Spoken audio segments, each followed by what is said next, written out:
So this is Tilly. She's going to help me out. She is very anxious. However, this is the second time we've done, the first time we did this exercise, she wasn't paying any attention to me. But this is the second time in about an hour we've done this exercise, and she knows right now that I have something really good in my hand. So, okay, when we're working on training exercises, I think there's two things that are important for effective communication. One of them is to get the dog to look at you.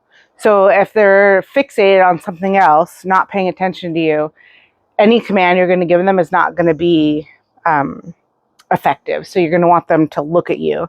So what we're going to use for that is what's called name recognition. It's literally just saying their name, but you're giving them a treat. So the idea is that they're going to be more likely to look at you when you say their name.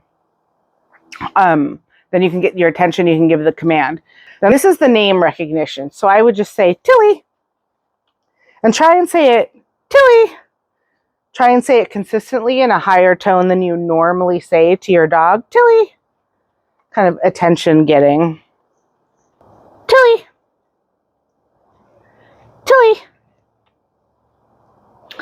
Tilly. Tilly. Sometimes I'll move around. I just dropped a piece. Sometimes I'll move around a bit so they have to orient to where I am. Tilly.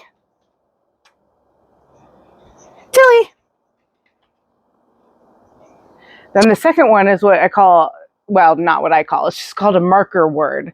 And think of it as a clicker, but it's a verbal clicker. So you can use a mechanical clicker or you can use your voice. Yes is typically the one that's used. It's the one I use. I like to do that instead of a clicker. But what you're doing is you want the dog to associate that word as a precursor to a treat coming. So you say yes, and then they know a reward is coming. And so where that's useful is when we're giving the exercise, the moment your dog does the right thing, you're going to mark that moment. So the dog says, aha, that's what I did right. So you're going to say yes. And then they know that a treat is coming, and they know the treat is associated with that thing they did the moment you said yes. Yes. Yes. Yes. Yes. Yes. Yes. Yes. So you want to say it and then give the treat, not at the same time you're giving the treat. Yes. So I might even not have the treat visible. Yes. There you go, Tilly. And so that's how we charge the marker. So we'll do this several more times until we actually use it as a tool in our training process. I would do these two trainings separately, but I'm doing in the same video for demonstration purposes.